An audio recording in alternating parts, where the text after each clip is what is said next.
нежно в глаза, и ловлю я родное дыхание, а вдали уже дышит гроза. Дрогнул воздух туманный и синий, и тревога коснулась висков, и зовет нас на подвиг Россия, веет ветром от шага полков. Прощай, отчий край, ты нас вспоминай. Прощай, милый взгляд, прости, прощай, прости, прощай. Прощай, отчий край, ты нас вспоминай. Прощай, милый взгляд, не все из нас придут назад. Летят, летят года, уходят во мглу поезда, а в них солдаты, и в небе темном горит солдатская звезда. А в них солдаты, и в небе темном горит солдатская звезда. Лесна степь, да в степи полуста, свет вечерний и новой зари. Не забудь же прощанье славянки, сокровенно в душе повтори. Прощай, отчий край, ты нас вспоминай. Прощай, милый взгляд, прости, прощай, прости, прощай. Прощай, отчий край, ты нас вспоминай. Прощай, милый взгляд, не все из нас придут назад.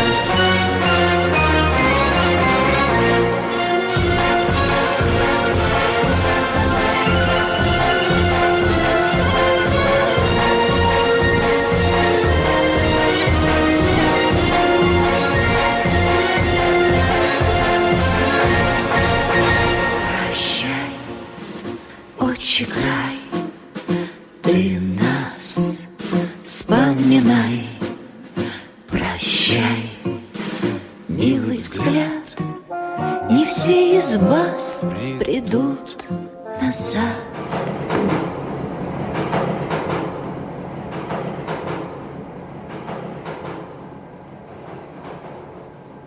Muy buenos días. En nombre de la editorial de Clepsidra, le doy la más cordial bienvenida a la presentación de Viaje al Poscomunismo. Bueno, para Clepsidra es una gran alegría estar aquí con todos ustedes, acompañándonos. De verdad que estamos muy contentos con esta convocatoria que ha tenido esta presentación. Me acompañan la directora de Trasnocho Cultural, Solveig Horgendale, Katina del Buscón, las escritoras Ana Teresa Torres y Yolanda Pantin, y nuestros presentadores de lujo, Kirina Ver y Tomás Estrada. Bueno, Clepsidra también agradece al equipo de Trasnocho por todo su trabajo en la logística y a Buscón para el evento del día de hoy. Y a nuestro equipo integrado por Luis Gerardo Mármol, Rafael González, Beira Lisboa, Fabián Eche Medina y todos los pasantes que se han incorporado. Bueno, el viaje al poscomunismo forma parte de los 5 títulos que ha publicado Clepsidra en este último trimestre. Ha sido, bueno, unos meses de muchísimo trabajo, noche y día, como digo yo, pero hemos visto con mucha alegría los resultados y la alegría también de todos los amigos y lectores que han estado acompañando. Eclepsidra, creada en 1994, celebrando sus 26 años. Bueno, damos inicio a las presentaciones de todos nuestros libros con este estupendo libro.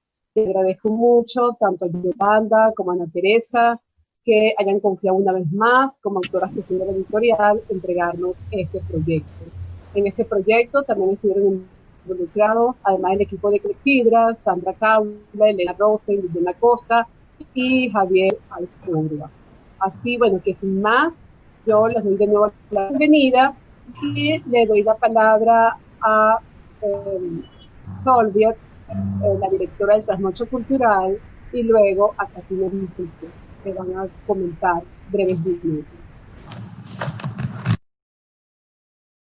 Bueno, es para Trasnocho Cultural realmente un gran honor participar en la presentación de este libro Viaje al Poscomunismo de Ana Teresa Torres y de Yolanda Pantin. Yo agradezco muchísimo que la literatura encuentre su camino hacia esta nueva forma de comunicarnos a través de las pantallas, que sin duda alguna no puede reemplazar el encuentro personal, pero al menos nos da la oportunidad de escucharnos, de reencontrarnos y de mantenernos vivos. Yo creo que en este tiempo de incertidumbre son tantas las preguntas que nos hacemos que agradecemos profundamente toda información que nos ayude a orientarnos, a comprender esta compleja actualidad que vivimos. Y este libro especialmente nos orienta, nos da pistas de las huellas que el comunismo soviético ha dejado en otros países. La desconfianza, el miedo, el lenguaje, las consecuencias de la vigilancia de un Estado todopoderoso. Estos relatos de viaje que buscan descubrir las realidades más allá de las atracciones turísticas se agradecen muchísimo y despiertan también muchas preguntas. Entre ellas, ¿cómo nos transformará a los venezolanos esta experiencia de vivir en el totalitarismo de Estado? Y quiero agradecer sinceramente a Carmen Verde de la editorial Eclepsidra y a Katina Enríquez del Buscón por la oportunidad de participar en este interesante encuentro con ambas autoras, a quienes agradezco profundamente este libro, y la narradora Crina Ver y el historiador Tomás Straca. Muchísimas gracias. Bueno, es mi turno, queridos. Es también para mí un inmenso, inmenso honor para la librería El Buscón acompañar a Eclepsidra en este encuentro. Eclepsidra ha estado cerca del Buscón hace muchísimos años. Hemos compartido momentos extraordinarios con esta editorial, quien además cumplió recientemente 26 años y también lo celebramos en El Buscón.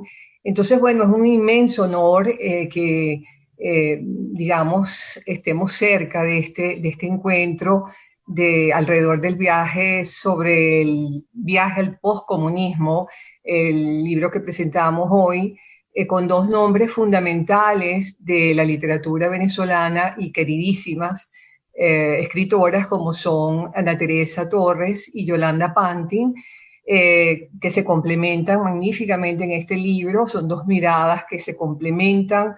Por un lado, la voz narrativa de Ana Teresa y la documentación y fotografía de Yolanda Pantin, que particularmente para mí fue una inmensa sorpresa y descubrimiento conocer de esta beta fotográfica en Yolanda Pantin.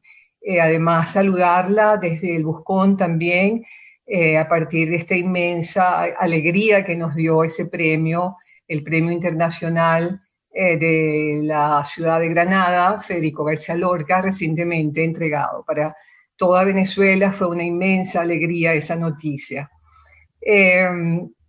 Quiero además decir que es una edición hermosísima. Yo siempre he dicho con esta cosa de la mirada de librera, que los libros tienen duende o no tienen duende. Este libro tiene duende, es un libro que además está muy bien realizado. Bueno, tiene, digamos, esa mirada de Carmen Verde, excelente editora. Tiene además el plus de la curaduría de nuestra querida Sandra Caula, que ya la veo que nos está acompañando, la curaduría de texto y de imagen. Y es un libro que tiene un diseño muy, muy particular, un formato muy particular. A mí, Carmen, me pareció hermosísimo. Quiero decirte que es una excelente producción editorial. La editorial Clepsidra, las dos autoras y el lujo de nombres que nos acompañan de presentadores, Crina Ver y Tomás Estraca, a quienes profundamente apreciamos y que han sido parte, todos ellos, de la familia del Buscón en estos 17 años. Queremos recibirlos desde este Buscón virtual que tenemos ahora, con el mismo afecto de siempre, no solamente a ellos, a todas estas personas que nos están acompañando en este momento aquí en Venezuela y fuera de ella. No podemos recibirles con esas flores y con ese vino que siempre estaba allí esperándoles, pero sí el mismo afecto y la misma admiración. Esperemos que sea cercana la fecha en que podamos, tanto la librería como Trasnocho Cultural, poderles brindarles nuestra calidez y nuestra hospitalidad, y decirles que este encuentro va a quedar grabado en la plataforma, en el canal de YouTube de Clepsidra, para aquellas personas que no pudieron entrar, que seguramente son muchas porque la demanda fue enorme para entrar a este evento, y que también ponemos a la disposición la librería El Buscón para responder a las solicitudes del libro, tanto a nivel nacional como digamos en la capital, en el interior del país y fuera de él, para atender las solicitudes sobre este libro. Podemos enviarlos. Así que nada, solamente me queda darles la bienvenida también de parte del Buscón y agradecer inmensamente también al Trasnocho Cultural, quien nos ha prestado esta plataforma Zoom, y su inmenso y maravilloso equipo que ha estado muy cercano para que llevemos a cabo este evento, que estoy seguro será inolvidable. Así que bueno, bienvenidos. Gracias, Katina.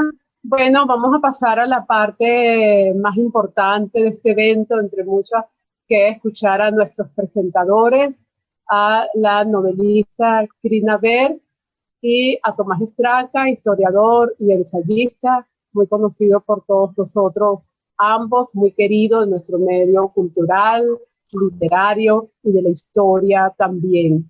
Así, bueno, que sin más, Crina, bienvenida, gracias una vez más, en nombre del equipo, de las autoras y de Clepsidra, que es tu casa. Adelante, Crina. Buenos días, amigos, estén donde estén. Aunque no puedo verlos, sé que esta sala virtual debe de estar atiborrada de gente. Así que bienvenidos todos.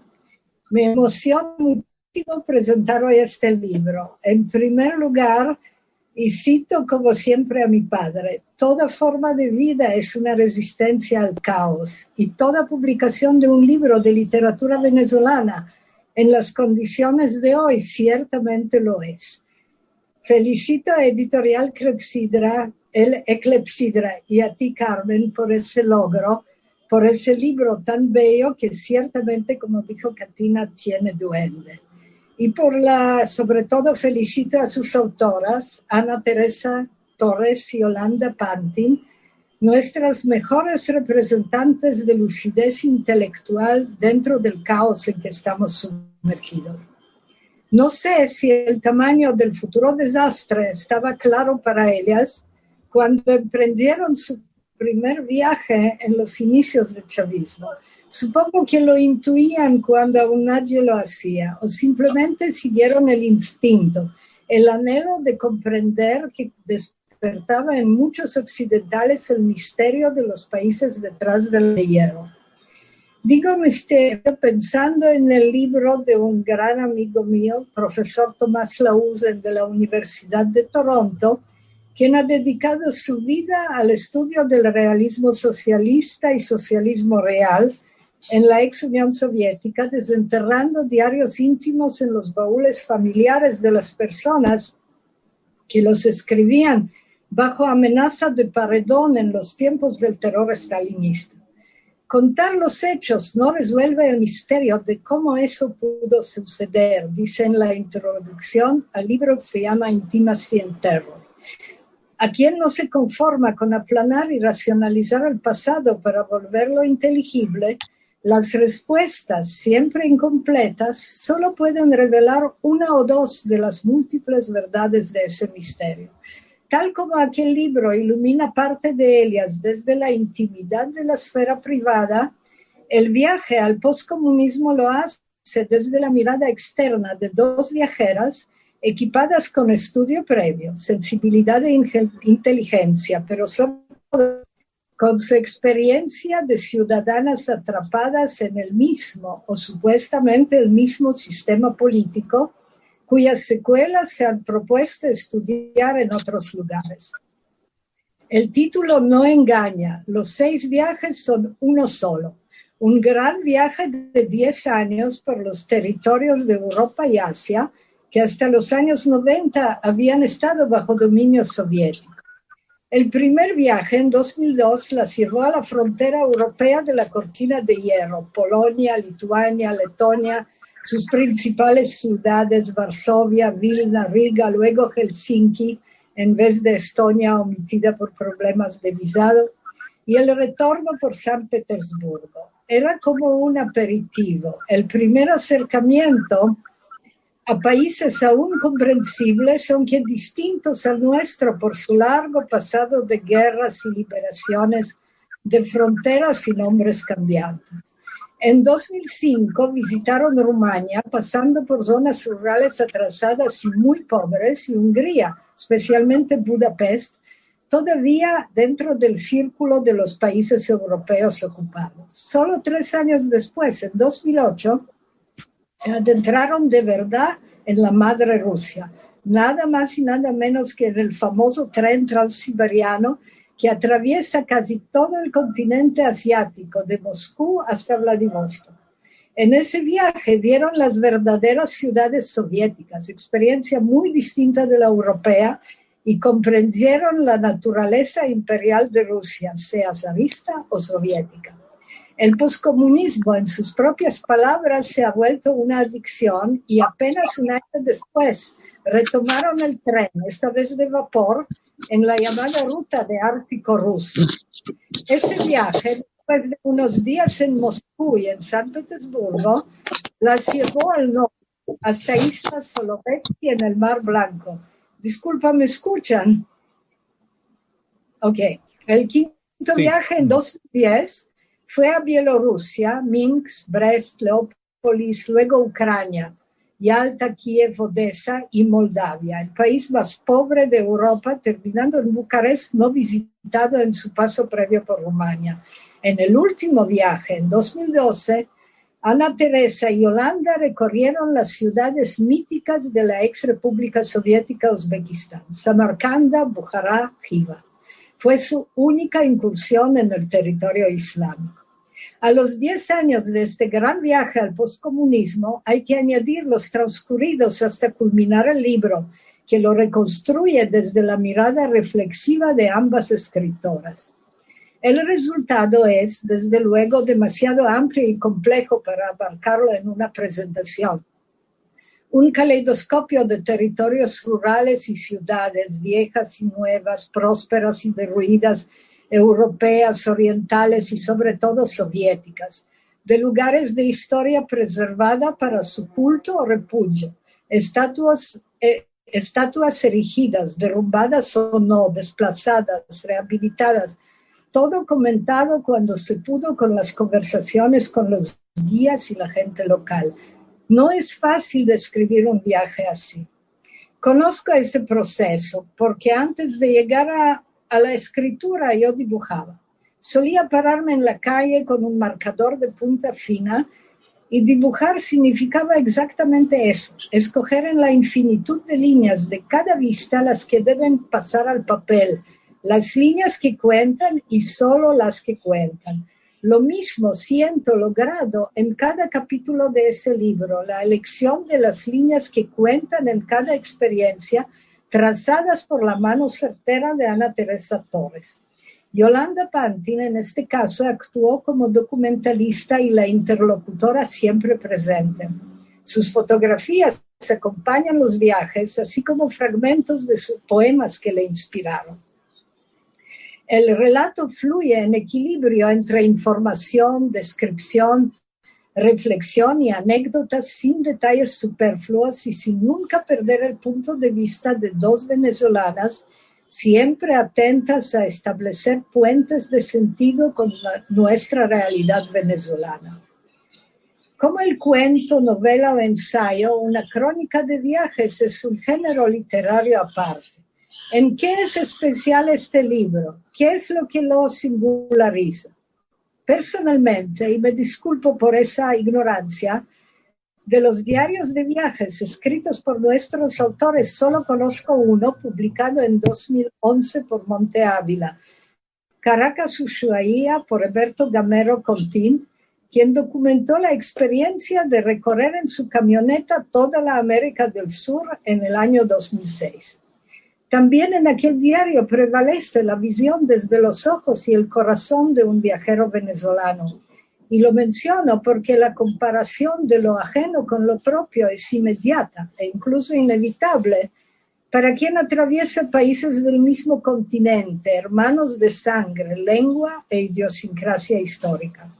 Ana Teresa Torres y Yolanda Pantin llegan a territorios con claves a menudo incomprensibles, donde hasta los idiomas son paredes macizas, no solo al oído, sino a la vista. Y la gente no se abre ante el extranjero por costumbre de la desconfianza. Se nota como las comparaciones con Venezuela, frecuentes en el primer viaje, van disminuyendo a medida que el camino se adentra en el territorio de Rusia, donde el comunismo no fue ocupación, sino historia patria, buena o mala, pero sin duda grandiosa y aún venerada en muchas partes. La única comparación con Venezuela es desde el sufrimiento. Este diario de viaje es especial por eso, y sobre todo porque tiene un propósito. Omite castillos y testimonios de historias antiguas. No le interesa el folclore ni la gastronomía local. Despacha en una frase el misterio oriental que ha traído a tantos hippies y escritores a Samarcanda. Las fotografías de Yolanda tampoco son muy turísticas. Muestran a muchachas, a niños jugando, novias vestidas de blanco. Escenas de vida normal en paisajes como fuera de escala, de conjuntos urbanos uniformes y enormes plazas desoladas. Este diario se centra en los detalles de la vida cotidiana y las maneras de encarar la memoria histórica, la esencia del llamado poscomunismo. Algo mucho más difícil de definir que el régimen que precedió ese estado de cosas. De modo que al hablar de poscomunismo siempre uno desliza en el comunismo como tal. Me permito añadir algo de mi experiencia personal a la parte del primer viaje por Polonia. Mi relación personal con el país donde nací es triple. Pasé mis primeros 9 años de vida bajo el régimen stalinista. He vuelto una sola vez en 1993. 36 años después y 4 desde la caída de la cortina de hierro, invitada por un anciano amigo de mi padre, abogado e historiador comprometido con su país. Y en estos últimos años he escrito una novela inspirada en aquella visita para la cual tuve que investigar la historia reciente de Polonia, lo que también es un viaje. Por pura casualidad, que no obstante despertó muchos ecos en mí, aquella novela termina en el Hotel Bristol en Varsovia, donde comienza el primer viaje de Ana Teresa y Yolanda. Su visita es posterior a la mía y Polonia ha pasado por muchos cambios. Sin embargo, lo que destaca en ellas es idéntico a lo que me llamó la atención 9 años antes, el excepcional cuidado de la memoria histórica. La Segunda Guerra Mundial todavía como referencia temporal primordial de la gente, como si medio siglo de ocupación soviética hubiese frenado el tiempo. La historia del Palacio de Cultura de Varsovia, mencionada por Ana Teresa, coincide con mis recuerdos de niña. Dice Kundera que todo el periodo del terror estalinista fue un delirio lírico colectivo. Es algo que está completamente olvidado, pero resulta de crucial importancia para entender el caso. Y ciertamente recuerda aquel delirio de odas, canciones y discursos de elogio a ese palacio regalado al pueblo polaco por la Unión Soviética. Lástima que no puedo enseñarles, por estar en polaco, los 2 poemas escritos por iniciativa propia a mis 7 u 8 añitos a la gloria de nuestra ciudad capital, en la que el Palacio de Cultura crecía como un árbol milagroso y todas las palomas de la paz cantaban al unísono alabando al mejor régimen del mundo. Esos poemas de niña traducen sentimientos auténticos. También, aunque mi novela sea de ficción, lo hacen párrafos como este que describe la llegada a Varsovia durante mi visita en 1993. Me sorprende sentir todavía un orgullo infantil vinculado al mero sonido de su nombre, Warszawa, en el recuerdo de mis excursiones escolares a esta ciudad que crecía junto con nosotros, niños y niñas de la posguerra y del futuro comunista. Ciudad que renacía de sus cenizas como el ave fénix, la misma pero remozada, modernizada, la más hermosa del mundo. Tengo que hacer un esfuerzo para comentar en voz alta que el Palacio de Cultura, que domina todas las perspectivas, es un horrendo mamotreto stalinista, aunque en mi cabeza puja el recuerdo del sagrado regalo de nuestra hermana república y la 8ª maravilla del mundo. Necesito recobrar mi mirada de hoy, la de adulta, de arquitecta, de visitante del otro planeta. Eso añade un granito de arena a la eterna cuestión. ¿Cómo eso pudo suceder? He aquí otro. Durante mi estadía en 93 en la ciudad de Plotzk, tuve la oportunidad de visitar a una de sus urbanizaciones estalinistas, como las denominaba mi anfitrión. La madre de Reña, quien estaba en un congreso en Londres, vivía en uno de esos edificios de largos corredores donde colgaban bombillas desnudas. En uno de esos apartamentos, todos idénticos con su aire de recursos mínimos y escandalosa estrechez, la cocina desvencijada y uno de los 2 dormitorios tan corto que la cama que lo ocupaba tuvo que ser recortada y descansaba sobre un improvisado apoyo hecho de ladrillos y libros. Desde que crecí duermo en la sala, aclaró la muchacha. Permanecíamos ahí el tiempo exacto de tomar té en esa misma sala, también minúscula, donde colgaban los diplomas de su madre, máster en Historia de Arte y Filología Polaca, y los que la habilitaban como traductora oficial en los idiomas ruso e inglés. Testigos de la alta preparación académica de quien vivía en un sitio tan miserable. Este aquí es otro tipo de pobreza, pensé mirando desfilar los bloques desde la ventana del autobús.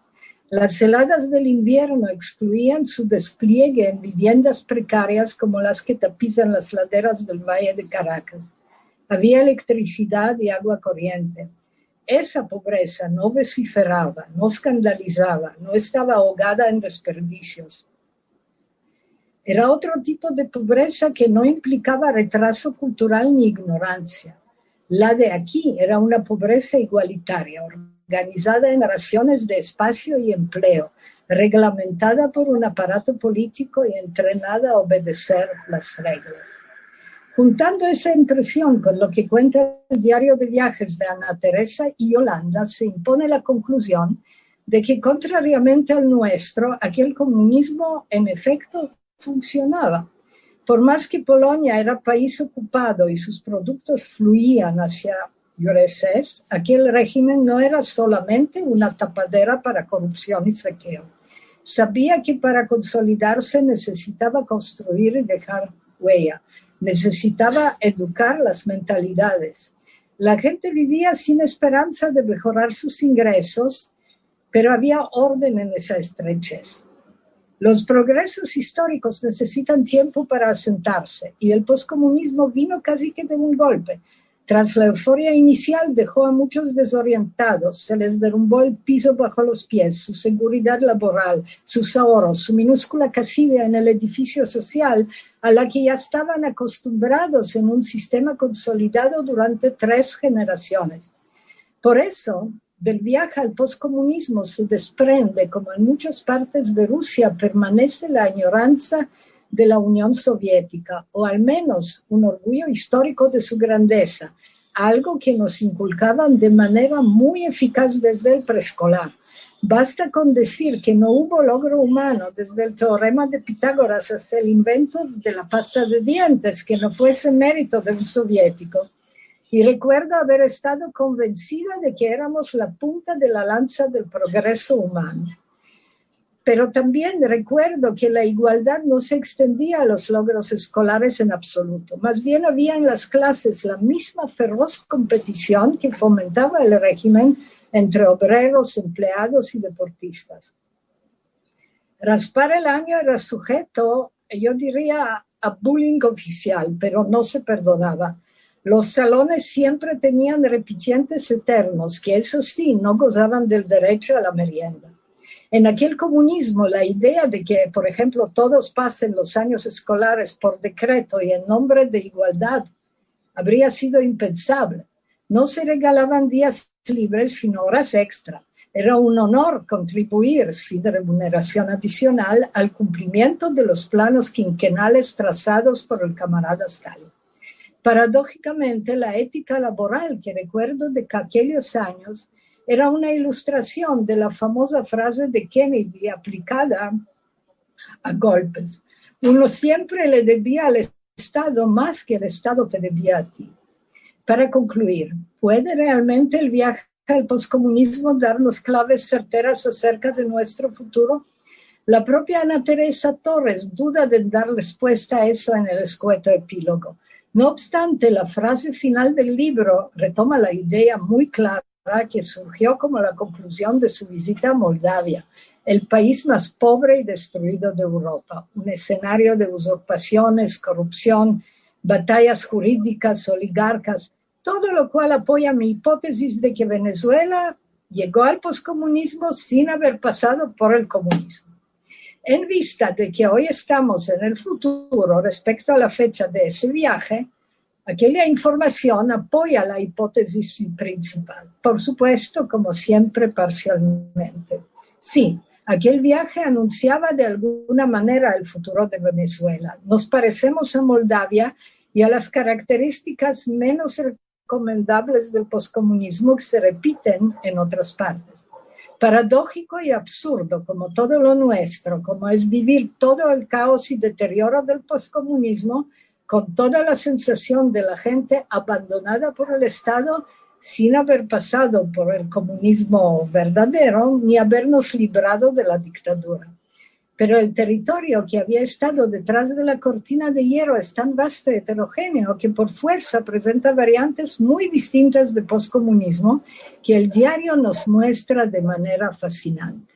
No debe ser leído como un oráculo, ni mucho menos, sino como algo que ensancha nuestros horizontes y los límites de nuestro asombro, como algo que nos hermana con pueblos y países lejanos. Muchas gracias. Gracias a tu intervención extraordinaria, tus palabras, estupendo ese recorrido que has hecho, esa reflexión además tan personal, tan tuya y producto de tu propia experiencia. A todos los que están incorporándose ahora, muy buenos días. Estamos presentando Viaje al Poscomunismo de Ana Teresa Torres y de Yolanda Panti. Bueno, vamos a darle la palabra a nuestro otro invitado, el profesor historiador, investigador, ensayista, Tomás Estraca. Tomás, bienvenido. Hola, buenas tardes, buenos días. Nada, muchísimas gracias por la oportunidad de poder reunirnos, aunque sea en este espacio virtual, con tanta gente interesante, con tanta gente que tiene cosas que decir, y sobre todo para celebrar la publicación de un libro que en sí mismo, publicar un libro en Venezuela ya es un mérito que debe ser subrayado. Crina dijo algo al respecto muy bueno. Bueno, todo el discurso de Crina es tan bueno que me pone la vara muy alta.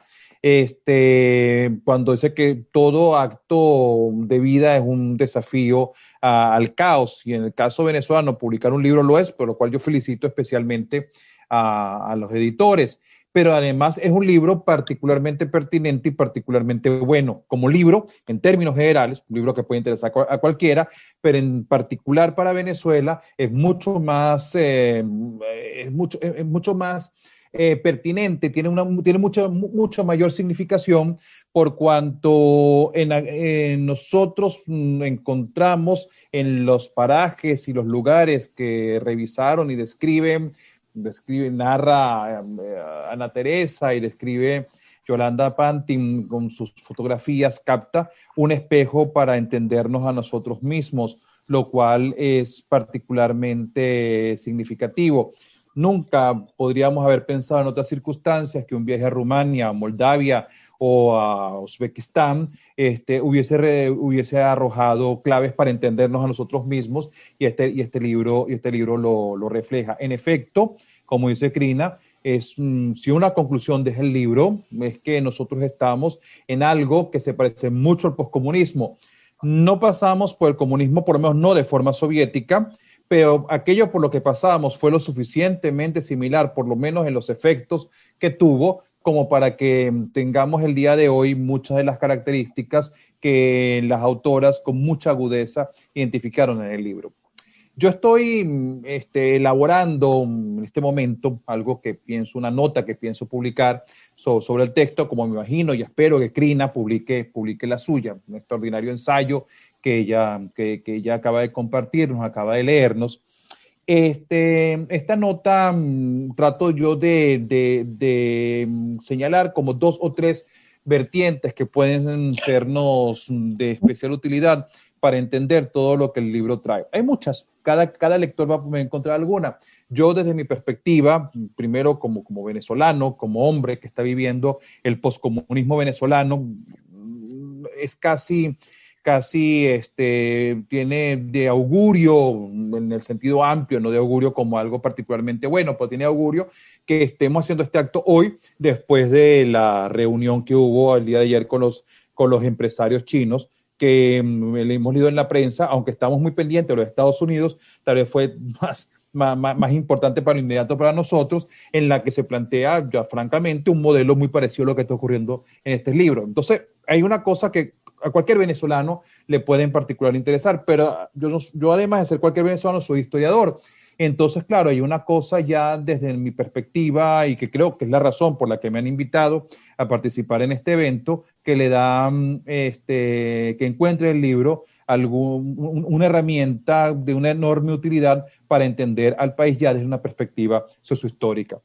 Hay varias cosas en este libro, pero entonces, como he dicho, pero me voy a detener en 2. La primera, en realidad las 2 ya las señaló Crina, pero la primera lo dijo de forma absolutamente clara. Yo tengo tiempo, no voy a decir años, no puedo calcular, pero tengo tiempo soñando con algo que puede ser muy interesante para entendernos a los venezolanos, que es la búsqueda de los testimonios de los viajes. Hubo por lo menos dos grandes momentos en la que la sociedad venezolana comenzó a viajar de forma masiva, producto de la bonanza petrolera. Los años 70, todo ese momento que tuvo su remate del Tabarato, pero que no fue solamente el Tabarato, y después la época del cadivismo. Son 2 momentos en los que hubo el viaje como un fenómeno masivo. Que el viaje por placer sea un fenómeno masivo es una característica que podemos anotar en el siglo XX venezolano. Bueno, fenómeno masivo para las clases medias para arriba, como es en todas partes del mundo, y que de alguna manera se equipara con lo que ocurre en otros lugares del mundo, sobre todo en los países desarrollados. Eso está claro ahí. Antes de esto, la gente no viajaba, lo normal, los humanos tendían a nacer y a morir en sus comarcas, o viajaban por razones muy específicas, y en el caso venezolano había una particularmente dura, que era el exilio. Normalmente cuando uno lee de un venezolano antes de 1950, 1960 que viajaba, salvo que haya sido un millonario, o salvo, que eran muy pocos, que haya trabajado en el servicio diplomático, normalmente cuando alguien viajaba era porque lo desterraban, porque se iba. De tal manera que hasta incluso asociar el viaje con placer podía ser relativamente complicado para alguien, porque por lo general eran malos recuerdos. Cuando he tenido la oportunidad de hablar con gente que vivió el exilio, por ejemplo, en los años 50, están muy ancianos, generalmente recuerdan aquello como una experiencia de la que rescatan solamente, bueno, la felicidad que es ser joven y poder subir las escaleras de 2 en 2 y que no te duela nada. Pero fuera de eso, no asociar viaje con placer no era exactamente lo que ocurría. A partir de los 70, esto comienza a ocurrir. Y yo me he preguntado en muchas ocasiones, ¿qué quedó de estos viajes? El viaje y la razón por la que el millonario viajaba, el gran tour que se consideraba antes fundamental para la formación de cualquier hombre o cualquier mujer de mundo, de cualquier mujer enterado e informado, era porque una de las razones, de las consecuencias del viaje era que educaban mucho el tener contacto con otro mundo, el tener contacto con otras formas de hacer las cosas, te genera una dimensión importante en tu formación, te vuelve otra persona.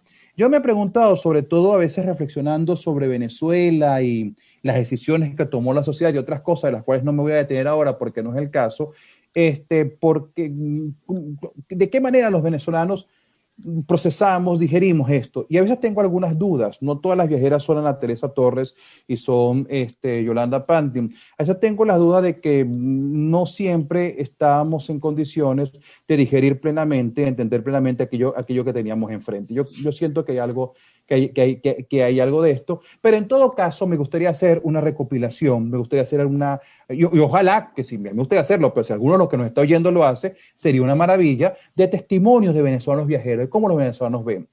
Sobre todo por lo siguiente, porque la crónica de viaje, que los historiadores usamos mucho, y la leemos como fuente histórica, yo nunca he leído una crónica de viaje, esta tal vez sea la primera, la segunda, como un libro que uno lee como una novela para disfrutar. Yo siempre la leo con un lápiz, bueno, yo todo lo leo con un lápiz, subrayando, anotando. Es un testimonio que te dice dos cosas, que te da herramientas para entender lo que la gente vio aquel momento, y te da herramientas para entender a la persona que está viendo. La persona, en la comparación es obvia porque uno, en la medida que va conociendo otro mundo, uno solo puede relacionarlo con lo que lo conoce. Y hay una gran cantidad de cosas que uno eventualmente no conoce o no entiende. Ir a otro país y entender los chistes de otro país, o que pone brava a la gente de otro país, o qué entiende la gente como belleza, o por qué esto es de etiqueta y esto otro no es de etiqueta. Esto es muy interesante, pero es muy complicado. Entonces, esos quedan claramente reflejados en la crónica de viaje.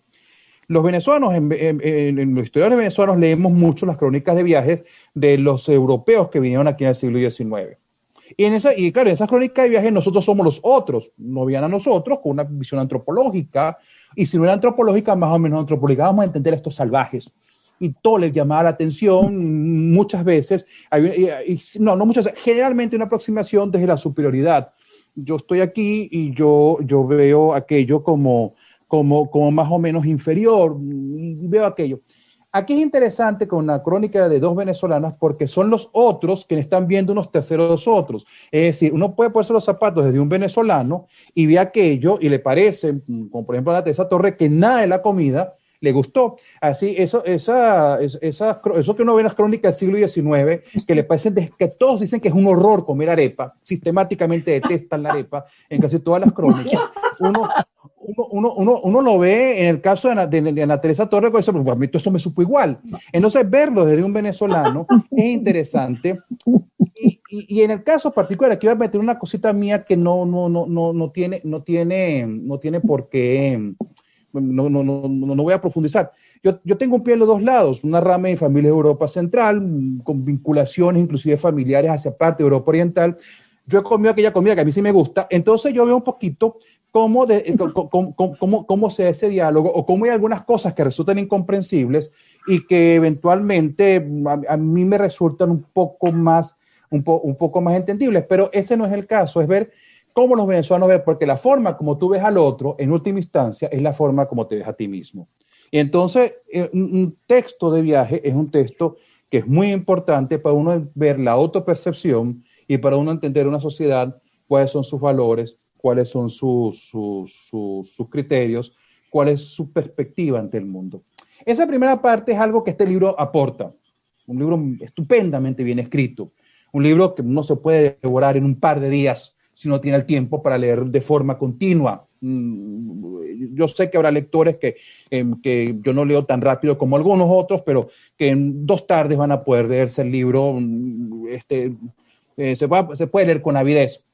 Y espero que haya otros libros como estos. Pues particularmente bueno, puede haber otros que no sean tan buenos, seguramente habrá otros que no sean tan buenos, pero que nos pueden dar esa forma de entenderlos los venezolanos.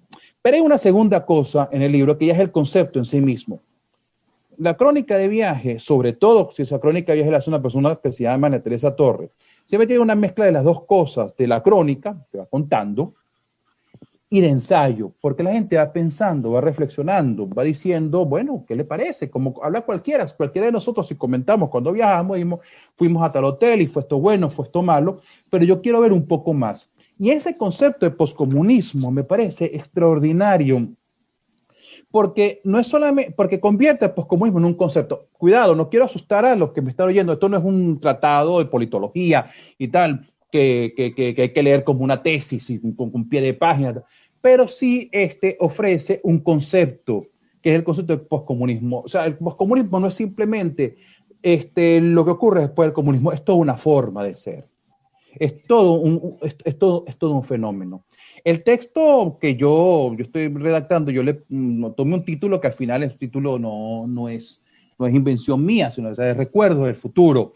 Estoy poniendo, pues esto es como una especie de gente que pudo ir al futuro y recordar. El texto recuerdo, después me di cuenta buscando internet que Recuerdo del Futuro, yo hago algo, igual que entre los, cuando a mí se me ocurre un título muy bueno, yo lo meto en Google porque a veces ese título muy bueno no se me ocurrió a mí, sino que está recordando algo que leí en otra parte, pero resulta que un trabajo de Fonteniken y el tipo que andaba buscando platillos voladores y este tipo de cosas, pero la idea pero aquí hay un poco de esto, de alguien que puede ir al futuro y regresa, un poco como la tercera o segunda entrega de esto, de volver al futuro, y que nos cuenta lo que pudo ver. Hay un texto famosísimo, una frase famosísima de Lincoln Stephens, el periodista norteamericano, que fue a la Unión Soviética en 1931, quedó deslumbrado con lo que vio en la Unión Soviética y dijo una frase que se convirtió en una de las grandes frases y grandes lemas del comunismo. Dice, he visto el futuro y funciona. Esa famosísima frase de he visto el futuro y funciona, que después el comunismo empleó mucho, y hay un libro sobre la Unión Soviética que publicó Khrushchev, que dice el futuro es socialista y funciona, donde él explicaba la moda de la Unión Soviética y cómo se podían tomar cócteles, lo bien que se veía en la Unión Soviética. Este libro es como una especie de colofón, dice, no, nosotros fuimos más allá de este futuro y no funciona. Nosotros y esto, pero no, cuando fuimos no nos imaginábamos que era el futuro, porque a diferencia de este periodista, Ana Teresa y Yolanda no son personas que andan creyendo que hay unas leyes históricas que permiten predecir, ya fueron a ver qué es lo que hay. Es un proyecto interesante. A mí me hubiera gustado también un poco más de explicación, eso sí, de cómo a alguien se le ocurre ir durante, qué sé yo, 6, 7 años, cada año a la Unión Soviética. O sea, esto que le pregunta, hay un episodio interesante donde una guía turística que podría haberse, que evidentemente se formó del comunismo, que a lo mejor tenía algún dejo de la vieja KGB, cuando las ve al año siguiente dice, aquí pasa algo, ¿no? Entonces, pero uno puede haber preguntado, bueno, es un poco gracioso aquello, que dice, y sin duda, yo de niño fui a Checoslovaquia, y yo me acuerdo, en una historia familiar, como yo le preguntó a una papá, ¿y usted qué es eso que usted viene a ver esto para acá? Explíquenos bien. Entonces, eso no era que uno iba y venía, no, que yo quiero conocer esto. No. Entonces, cuando esta cosa también, a mí me gustaría saber un poco, bueno, ¿cómo se les ocurre? O sea, vamos a planificar e ir cada año para conocer aquello. Puede entender, pero el proyecto en sí mismo es un proyecto notable. Pero yo estoy seguro que, si bien había la idea de vamos a ver cómo pasó aquello, no tenían la idea de que, bueno, de que esto no es necesariamente el futuro, pero lo van descubriendo o lo van sospechando. Justo cuando Venezuela decide montarse el socialismo, Chávez lo dice en el 2005, y en el 2007 oficialmente decide comenzar a implementarlo de forma sistemática. Justo cuando está ocurriendo esto, ellas deciden ver, bueno, cómo les ha ido a los que ya han pasado y han salido de esto en lo que nosotros estamos metiendo. Y lo que descubren resulta ser extraordinario, porque tiene una cantidad de ecos y de referencias muy importantes para nosotros. Yo creo que debo terminar dentro de muy poco, y creo que es muy importante que las autoras hablen. El poscomunismo es un sistema, es toda una forma de ser, y me recordó una frase que vi una vez, que decían, después de la guerra no viene la paz necesariamente. Después de la guerra viene la victoria y la derrota de acuerdo al rol que te toca vivir. O sea, y a veces hasta incluso vivir después de la guerra en condición de derrotado es casi peor que vivir durante la guerra. El poscomunismo es ese intento, la tesis se llama del renacimiento, de retomar un camino que se decidió abandonar en un momento dado, pero ya con el hándicap de no haber desarrollado todas las facultades que hacían falta. Estoy siendo con esto un poco determinista, pero eso es más o menos como que si yo quise estudiar piano, dejé de estudiar piano a los 12 años y luego quiero retomarlo a los 40 y tantos. Bueno, puedo hacerlo, pero ya ahí pasaron 30 años en los cuales tuve que aprender algunas cosas que será difícil que lo aprenda ahora. A lo mejor lo hago, pues está complicado. Entonces encontramos con sociedades llenas de desigualdades, sociedades en las que rápidamente la vieja oligarquía que gobernaba está controlando el país, que se privatiza, sociedades que tienen problemas de infraestructura, de educación, de valores, de prácticas cívicas, que no desarrollaron plenamente o que hasta incluso las llegaban a tener desarrolladas. Yo pienso en Polonia, por ejemplo, Varsovia, tal vez no toda Polonia, en 1920, 1930, estaba en algunas cosas frente al capitalismo bastante más avanzada de lo que seguramente estuvo en 1980 y pico, cuando deliberadamente por 50 años destruyó. Hay que ver lo que le pasó a Polonia. Entonces, tener que retomar aquello es un verdadero problema y se parece mucho a esto que estamos viendo el día de hoy en Venezuela. En los años 80 las economías comunistas se vienen abajo, comienzan primero la racionalización de las economías comunistas, que en algunos casos se desploman y van hacia el capitalismo, como en Europa oriental, de tipo occidental más o menos, o van hacia el capitalismo de tipo chino, pero en ambos casos con grandes dificultades que se parecen bastante a lo que a nosotros nos pasa. ¿Qué sigue al poscomunismo? Es tal vez alguna cosa un poco más alentadora. Muchos de aquellos, el retrato de estos países, salvo Moldavia probablemente, salvo Rumania, que sigue teniendo muchos problemas, aunque no puedo hablar mucho más, pero el retrato de estos países, sobre todo los países bálticos, Polonia, Hungría, a pesar de los problemas políticos en Polonia y Hungría, del 2020 es un retrato bastante más alentador que el retrato de 2002-2004. Estos países pueden decir es traumático, pero sí es posible seguir adelante. Entonces, ojalá que Ana Teresa y Yolanda puedan hacer otro par de viajes para allá, o algunos viajes más, bueno, todos los viajes que ellas quieran en la vida, y que puedan de repente darnos la confirmación de esto que viendo un poquito desde lejos. Señores, vale la pena leer a dos venezolanos interpretando desde Venezuela lo que descubrieron en un momento dado que podía ser el futuro de su país y ofreciéndonos algunas pistas para que tomemos decisiones al respecto. Solo lo que quería comentar. Muchas gracias, Tomás. Bueno, extraordinaria, como siempre, tu intervención. Me gustaría un poco escuchar a Ana Teresa, a Yolanda, hacer unos comentarios en torno a las reflexiones que han dejado tanto Crina como Tomás sobre la motivación que las llevó a escribir el libro, el resultado que tienen ahora en sus manos y de alguna manera esa reflexión que se ha dado hoy tan interesante y tan abierta, ¿no? Porque es un libro que da a muchas posibilidades de aproximación, de lectura. Es un libro que requiere, digamos, muchísimas lecturas, como asomaba tanto Straka como Crina, y seguro va a tener muchísimos más acercamientos. Ana Teresa.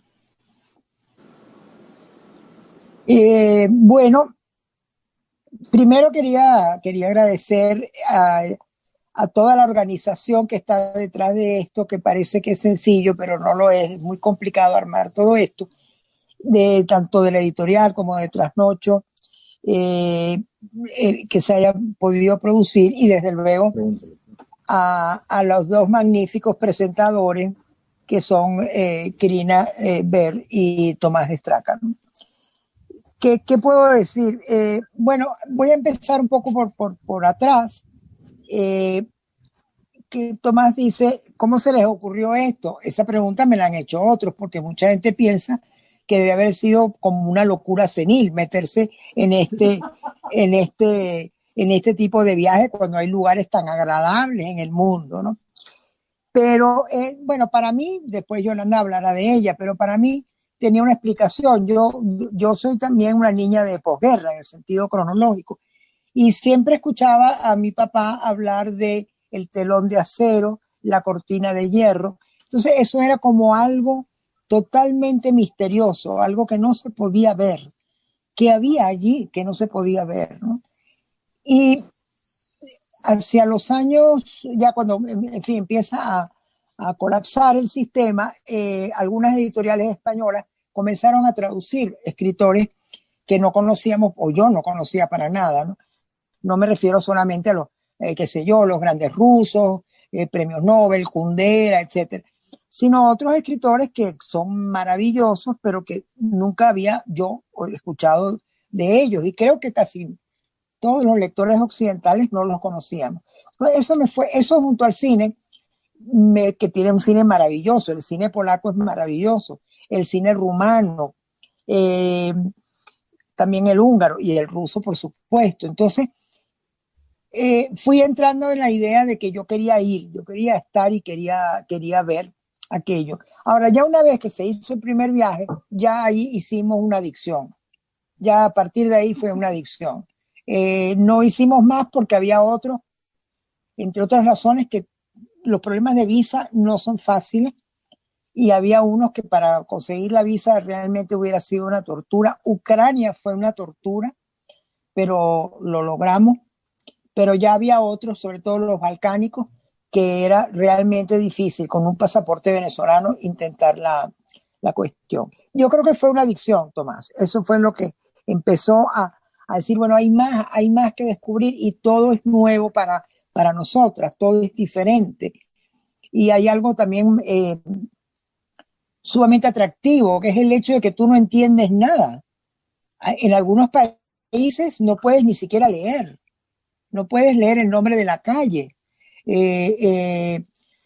porque está en cirílico, en alfabeto cirílico. Tendrías que pasar una hora traduciendo letra por letra.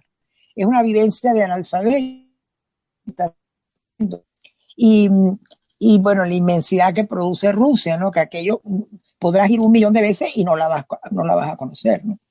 Entonces, era esa sensación de que por más que usted vaya, siempre va a haber algo diferente. De hecho, Yolanda estuvo después, ya más recientemente, en Moscú, y ya vio otras Moscú diferentes a las que nosotros habíamos visto. Son países que han cambiado muchísimo. Bueno, sí, el libro de viajes, el libro de los testimonios viajeros que propone Tomás, yo creo que sería interesante, porque los venezolanos somos bastante cosmopolitas en cierta forma, Y se ha viajado mucho, por las razones que sea, pero se ha viajado mucho a partir de esos años. Ya eso se acabó, por supuesto. Y bueno, también me quiero referir a lo que habló Crina, que tiene un valor muy particular para nosotros, porque está hablando una persona, vamos a decir, que puede hablar desde adentro y desde afuera. Puede hablar de las dos maneras. Y bueno, me complace pensar que una hipótesis que me parecía que la estábamos lanzando un poco volada, de que habíamos aquí llegado al poscomunismo sin pasar por el comunismo en sus sentidos constructivos. No vaya a ser que alguien diga ahora que yo soy comunista, pero yo digo lo que veo, y yo vi que hubo una sociedad organizada, que la gente sentía que había una respuesta, que había mujeres, muchachas que recordaban que bailaban en los consomol, que había personas que sabían que sus padres podrían ser atendidos cuando fueran ancianos. Eso yo lo escuché. Entonces, eso no lo puedo escuchar en Venezuela. No se puede escuchar, se escuchó, pero ya no. Entonces, esa idea de que no logramos el comunismo soviético, el comunismo socialista, no, por una serie de razones que serían muy largas de explicar, quizá porque ni siquiera estaban muy seguros de qué es eso, ¿no? Yo tengo mis dudas de que hayan leído mucho Marx, esta gente. Pero sí llegamos a los efectos deleterios de lo mismo, ¿no? Con algunos problemas, porque no hay esa base anterior generacional. Y luego también el cuidado de la memoria histórica, que a mí es algo que que me llama particularmente, ver cómo en cada una de esas ciudades hay un monumento, no uno, generalmente hay varios lugares dedicados a la memoria. Polonia es particularmente, hay dos que nos perdimos porque fueron posteriores al viaje, ¿no? En todos ellos hay un museo, hay una cosa que diga, aquí pasó esto. Quizá tangencialmente visto, subjetivamente visto como pero lo hay. Yo quisiera pensar que algún día en Venezuela vamos a tener un lugar, me conformo con uno, porque sé que los hay en Chile, sé que los hay en Buenos Aires, un lugar donde quede la memoria de las víctimas de estos años. Yo quisiera pensar que habrá alguno, y me temo que no lo habrá, pero sería de una enorme importancia, porque el lugar físico es donde la memoria parece mentira, pero es ahí donde se conserva. Aquí en este museíto, en esta cosa, aquí está una piedra que dice esto. Por eso me horroricé cuando en el Museo de la Guerra Patriótica, de la Gran Guerra Patriótica en Minsk, la guía, lo comento en el libro, me dice que lo van a tumbar. Digo, pero ¿cómo van a tumbar esto? Se volvió loco Lukashenko, ¿cómo van a hacer un casino? Y yo dije, pero bueno, qué locura. Y parece que hoy en día, si usted tiene interés y le gustan los casinos, no piense en Las Vegas, vaya a Minsk. Hay más de 30 casinos donde van los rusos, por supuesto, y algunos ucranianos, ¿no? Y termino con una anécdota que contó Tomás, que es la guía que se sorprendió, no gratamente, se sorprendió de que volviéramos. Quería saber por qué. Y entonces, sin que nadie dijera nada, porque dijimos, bueno, contestamos como unas turistas bobas. No, que es muy interesante el país, muy bonito. Y ella dijo, pero ustedes vienen aquí enviadas por el gobierno de Venezuela. Y yo dije, bueno, esta sí ya es la última. Pensar que estamos viajando becadas por el gobierno de Venezuela para investigar nosotras a los rusos. Me pareció, pero esa mujer lo preguntó por algo. Yo creo que era su pasado KGBista que la llevaba a hacer esa pregunta, obviamente. Pero sí fue bastante impactante, porque no se me hubiera ocurrido jamás que alguien pensara que el gobierno chavista me iba a pagar un viaje para espiar a los rusos, ¿no? Y ahí quedaban cosas del verdadero comunismo, ¿no? Que estaban ahí. Entonces, ¿qué puedo hacer ahora? Pues nada, repetir mi agradecimiento a todos los que también se han inscrito. Sabemos que hubo una larga lista de espera. Qué bueno que se va a poder ver después en YouTube para las personas que no pudieron entrar hoy o que no les convenía el horario. Y nada, dejarle la palabra a Yolanda Panti. Bueno, muchísimas gracias a la editorial de Clepsidra y a nuestras anfitrionas y a los presentadores. Extraordinarios textos de Crina y de Tomás. Una mención quiero hacer muy rápida sobre el libro, sobre el diseño del libro, que es de Elena Rosa. El libro es tan bello por el diseño, tan grato de ver por el trabajo de diseño. Yo no sé qué pueda yo agregar a lo que dijo Ana Teresa, pero se me ocurrió mientras ella hablaba de algo que me pasó a mí. No sé cuándo, en qué momento de estos años largos, ya más de 20, yo me enamoré de mi extraño destino venezolano. Fui tomada por yo creo que fue un enamoramiento que yo llamo enamoramiento ruso. Me dejé secuestrar por todo lo que giraba según lo podía yo leer o ver en distintas manifestaciones artísticas, literatura, cine, pintura, en fin, por un espíritu que me era completamente extraño, que me resultaba absolutamente extraño y fascinante. Y esa sensación de extrañeza, de extrañeza y pasión está en las fotografías que pude tomar durante el viaje. Porque como estaba enamorada, todo me parecía fascinante, todo me parecía extraordinario. Y no dejé nunca durante esos viajes que fueron tantos y recorrimos tantos kilómetros, de estar fascinada, incluso viendo nada.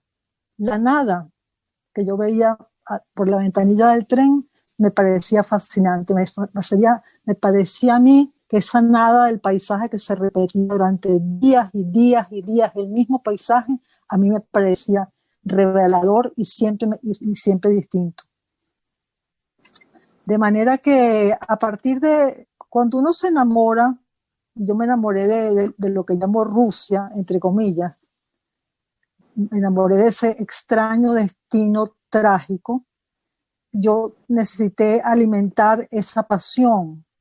Y entonces, durante todos esos largos años, mis únicas lecturas fueron sobre temas rusos, entre comillas. Poesía, narrativa, ensayo, crónica de viajes, libros de historia, porque yo necesitaba saber qué era lo que había pasado allí. Y en la medida que iba leyendo, quería leer más y conocer más, porque todo eso estaba lleno de preguntas que me tocaron tan profundamente hasta tocar el nervio poético, porque la poesía muchas veces yo la he sentido en ese rapto, vamos a llamar rapto de inspiración. Lo que me rapta es lo extraño, y esto era lo totalmente extraño, lo absolutamente diferente, lo que no podía jamás comprender, porque la poesía nunca está siempre ante la gran pregunta, nunca hay respuesta, y esto eran preguntas y preguntas y preguntas y preguntas. Yo tomé no sé cuántas miles de fotografías, algunas están reproducidas en el libro, pero mi interés no era tanto tomar una fotografía, digamos, como se entiende la fotografía, digamos, los fotógrafos, sino en esas fotografías tratar de captar algo de eso que yo sentía como extraño, que me subyugaba y que me enamoraba. Entonces, yo no sé si eso es lo que puedo decir de mi experiencia. Y quiero subrayar, en mi caso, que después después del segundo viaje o el tercero, tomé un curso extraordinario con María Fernanda Palacio sobre cultura rusa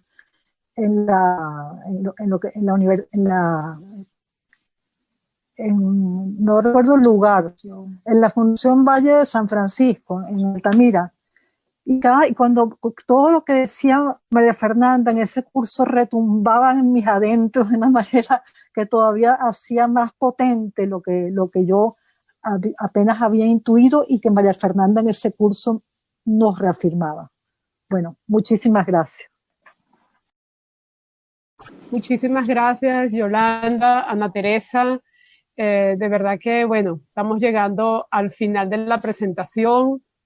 Ha sido un encuentro, un momento extraordinario, reunir, digamos, a tantos amigos, tantos escritores, poetas, narradores, historiadores que están hoy reunidos con todos nosotros. De verdad que muchísimas gracias por estar aquí. Mi nombre es Carmen Verde, la directora de Clepsidra, y esta es su casa para todos ustedes. Reitero las gracias al Trasnocho Cultural, a todo su extraordinario equipo, al Buscón. Los invito a partir de las próximas horas estar pendiente que en el canal de YouTube Clepsidra tendrá esta presentación completa. También los invito que en los próximos días, a través de Twitter, Facebook, Instagram, sigan en contacto con las escritoras, escribiéndoles, porque digamos que esta presentación, bueno, se prolongará por las redes porque quedaron como muchas preguntas pendientes y muchas cosas y muchos temas que se podrían plantear a partir de las puertas que abrieron nuestros excelentes presentadores. Los dejamos mientras nos despedimos con un video que estará mostrando la fotografía, las imágenes que acompañan el libro de Yolanda Pantin. Así que, bueno, muchísimas gracias y buenas tardes y disfruten del video para los que no lo vieron al inicio. Gracias, Tomás.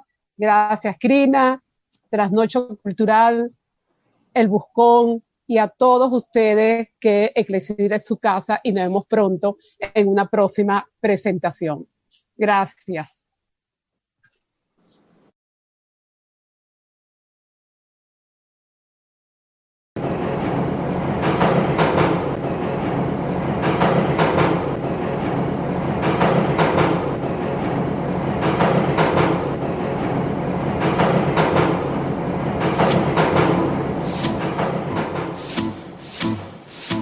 Наступает минута прощания. Ты глядишь мне тревожно в глаза, и ловлю я родное дыхание, а вдали уже дышит гроза.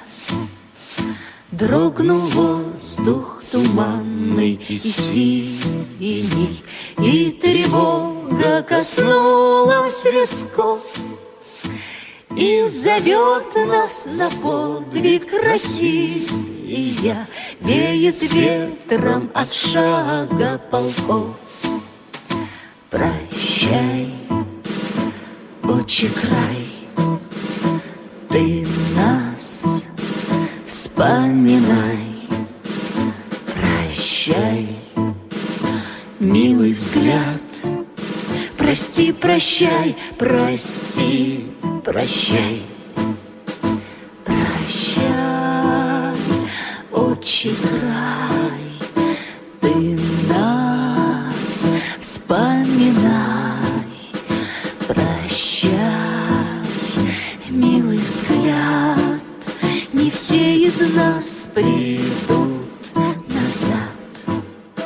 Летят, летят года, уходят во мглу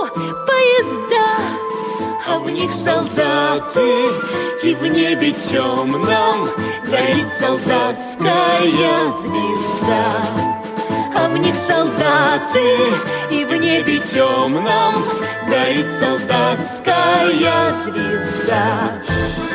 Лес да степь, да в степи полустанки, свет вечерний и новой зари. Не забудь же прощанье славянки, сокровенно в душе повтори. Прощай, отчий край, ты нас вспоминай. Прощай, милый взгляд, прости, прощай, прости, прощай. Прощай, отчий край, ты нас вспоминай. Прощай, милый взгляд, не все из нас придут назад.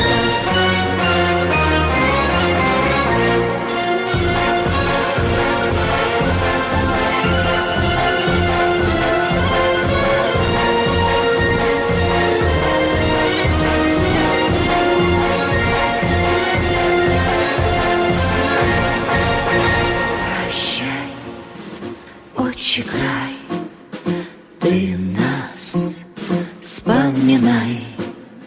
Прощай, милый взгляд, не все из вас придут назад.